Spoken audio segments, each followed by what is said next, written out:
Hello दोस्तों, job plan coaching में आपका स्वागत है। मैं सूरज कुमार आपके बीच संविधान का एक महत्वपूर्ण टॉपिक भाग लेकर आया हूं। इससे पहले मैंने पिछले वीडियो में पढ़ाया था अनुसूची के बारे में, जो हम लोगों ने पढ़ा था। चलिए आज हम लोग भाग के बारे में पढ़ेंगे। ठीक है दोस्तों, अगर भाग की बात करें दोस्तों, हम लोग अगर भारतीय संविधान के प्रमुख भाग, तो हमारे मूल संविधान में भाग की संख्या 22 थी। ठीक है दोस्तों, मूल संविधान में भाग की संख्या 22 थी। अब इसमें कुछ खंड जुटकर 25 हो गई हैं। तो यहाँ बोला जाता है दोस्तों कि क्रमांक के अनुसार 22 भाग, यानी क्रमांक के अनुसार में 22 भागों में बांटा गया है। और गणना की दृष्टि से देखा जाए तो कुल 25 भाग है। कुल कितने भाग हैं? 25 भाग हैं। ठीक है दोस्तों, तो अब इसके हम बारीकी से एक एक भाग के बारे में अध्ययन करेंगे और इसमें जानेंगे क्या क्या दिया गया है। ठीक है दोस्तों,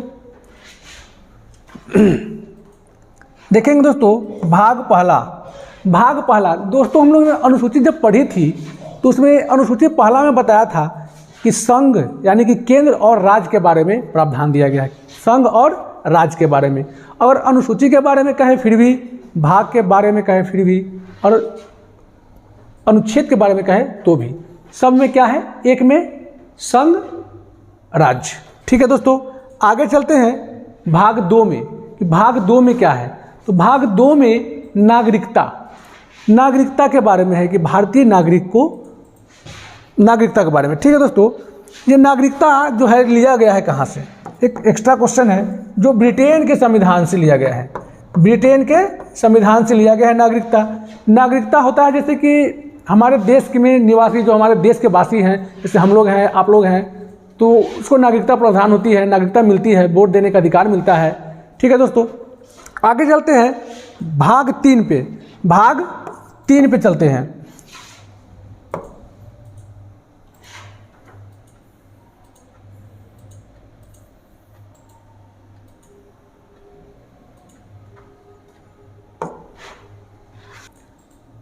चलिए दोस्तों, भाग 3 पे आते हैं। भाग 3 में क्या है? तो भाग 3 में हमारा मौलिक अधिकार।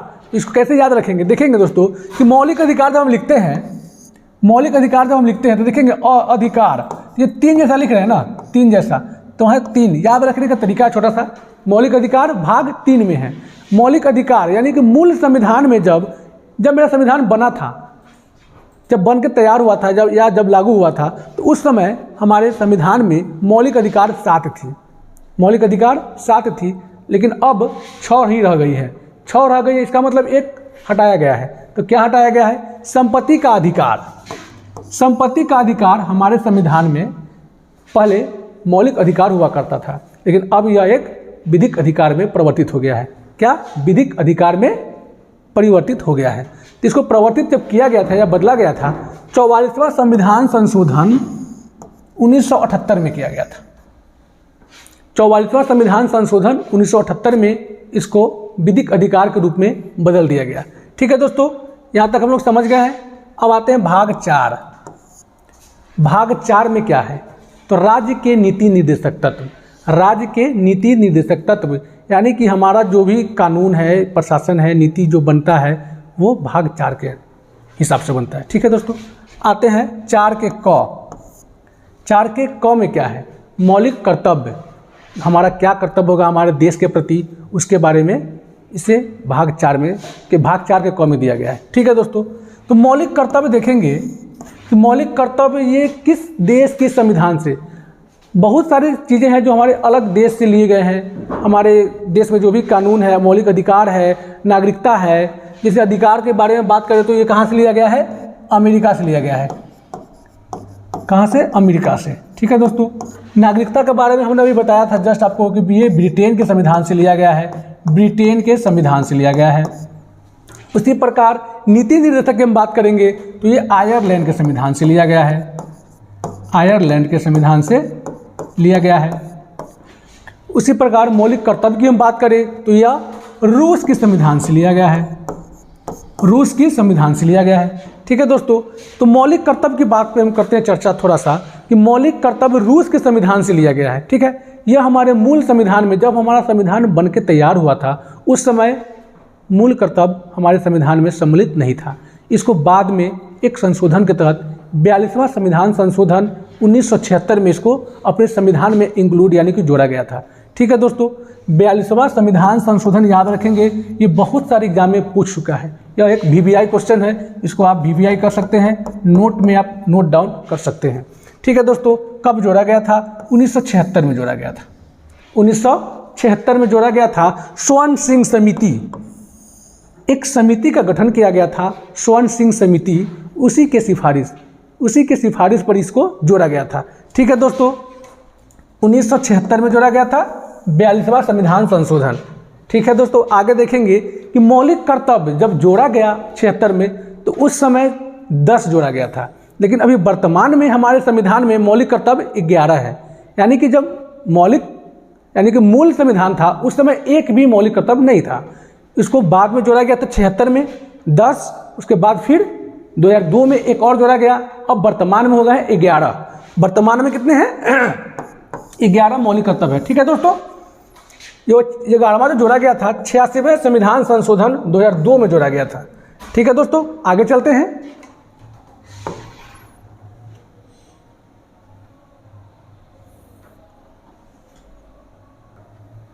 चलिए दोस्तों, तो आते हैं भाग 5 पे। हम लोग 4 काम में पढ़ लिया मौलिक कर्तव्य मूल संविधान में नहीं था। उसके बाद जोड़ा गया 1976 में 42वां संविधान संशोधन के तहत 10, और 11वां जोड़ा गया था 2002 86वां संविधान संशोधन। 11वां जो कर्तव्य था, 11वां कर्तव्य जो था हमारा जोड़ा गया था कब? 2002 में। किस संशोधन के तहत? 86वां संविधान संशोधन, जो हम लोग पीछे पढ़े हैं। 86वां संविधान संशोधन के तहत 2002 में जोड़ा गया था 11वां मौलिक कर्तव्य, जिसमें क्या दिया गया था कि हमारे माता पिता या अभिभावक का यह कर्तव्य होगा कि अपने 6 से 14 वर्ष के बच्चों को प्राथमिक शिक्षा प्रदान करे। ठीक है दोस्तों, आगे आते हैं भाग 5 पे। तो भाग 5 में कहा गया है संघ यानी कि केंद्र। संघ कहे तो क्या? केंद्र सरकार। केंद्र के बारे में, यानी केंद्र में आते हैं राष्ट्रपति, प्रधानमंत्री, उपराष्ट्रपति और इत्यादि बहुत सारे आते हैं। तो उसके चर्चा हमारे भाग 5 में है। इसी प्रकार भाग 6 की बात करें तो राज्य में, जो यहाँ केंद्र में हुआ वो यहाँ राज्य में होगा। ठीक है दोस्तों, आसानी से इस दोनों को साथ में याद कर सकते हैं कि 5 में क्या है? केंद्र, 6 में है राज्य। ठीक है दोस्तों, आते हैं 7। भाग 7 तो पढ़ना नहीं था, लेकिन 7 आप लोगों को जानने की जानकारी के लिए मैं लेकर आया हूँ। देख लेंगे इसमें क्या है। इसको निरस्त कर दिया गया है। क्या कर दिया गया? निरस्त कर दिया गया है। इसको अब खत्म कर दिया गया है। भाग 7 में पहले था क्या, आप लोगों की जानने की जरूरत है कि था क्या। इसमें राज्यों को ना ग्रुप में पहले बांटा गया था। राज्यों को ग्रुप में बांटा गया था, क्योंकि ये ग्रुप ए के राज्य होंगे, ये ग्रुप बी के राज्य होंगे, इस प्रकार बांटा गया था। अब उसको निरस्त कर दिया गया है या खत्म कर दिया गया है।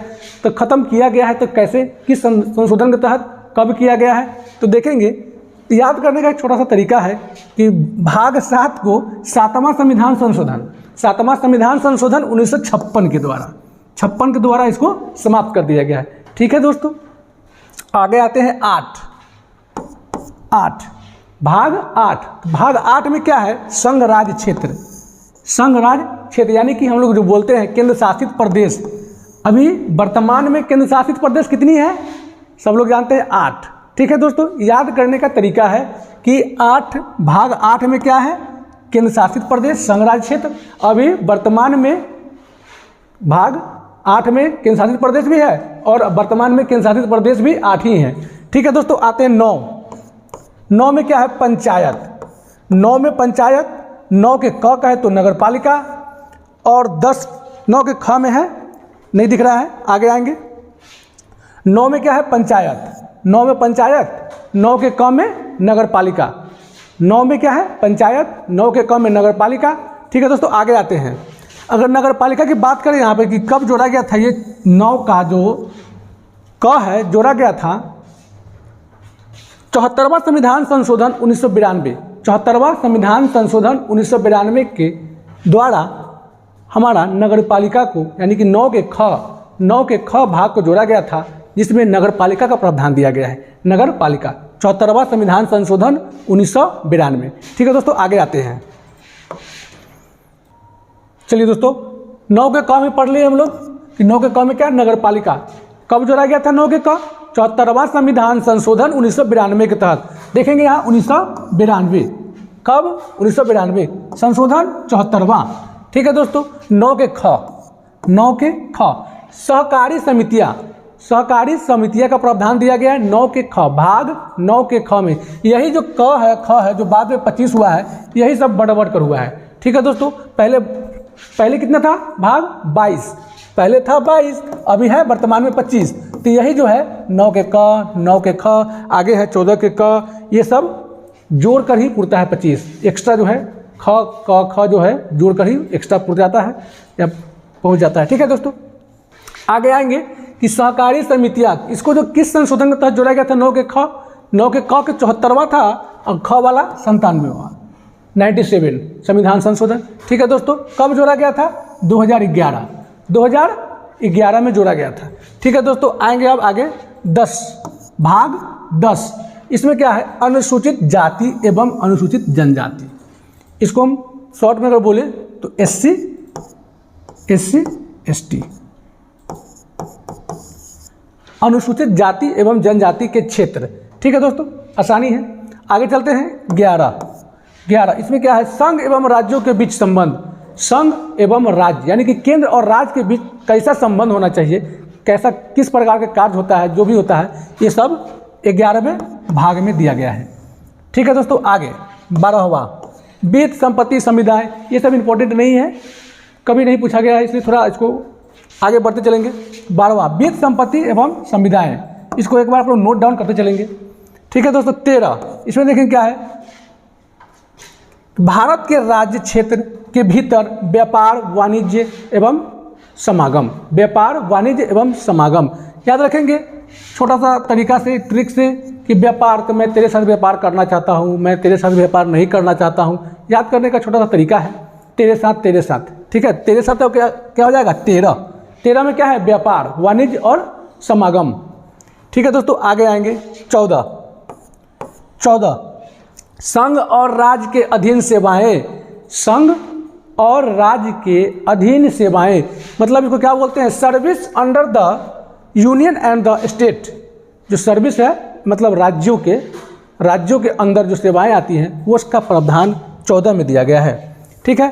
14 के क देखेंगे अगर, 14 के क अधिकरण, यह क्या है? एक अर्ध न्यायिक संस्था है, यह एक अर्ध न्यायिक संस्था है।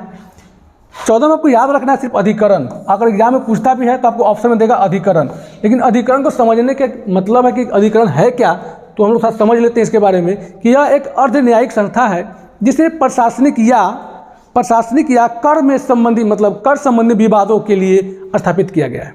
ठीक है दोस्तों। आगे चलते हैं, इसको थोड़ा देख लेते हैं।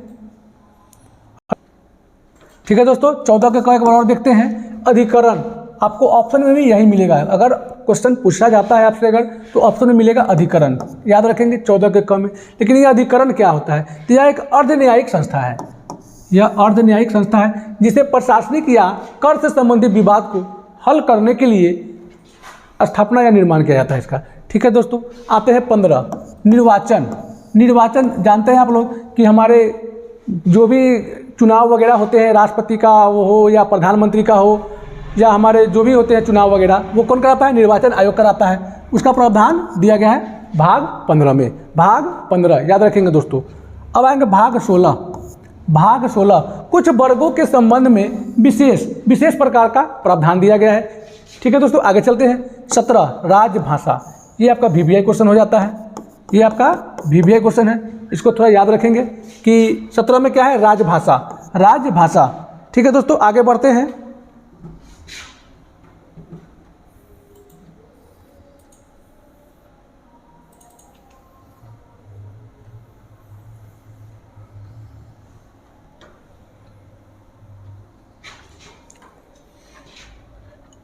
भाग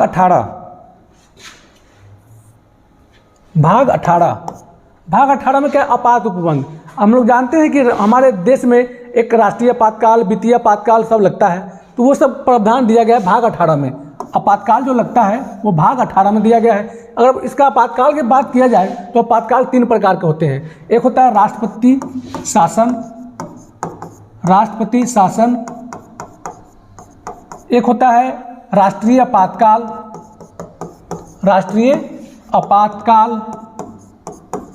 और एक होता है वित्तीय आपातकाल। वित्तीय आपातकाल, वित्तीय आपातकाल। तो ये अनुच्छेद कुछ किस अनुच्छेद में है, जब अनुच्छेद पढ़ाएंगे तो बता देंगे। ठीक है दोस्तों, फिलहाल हम लोग आगे बढ़ते हैं। 19 भाग 19 में, भाग 19 में प्रकीर्णन, इसको सिर्फ याद कर लेंगे, देख लेंगे। अब आइए भाग 20 संविधान का संशोधन। ये भी एक VVI क्वेश्चन है दोस्त, याद रखेंगे।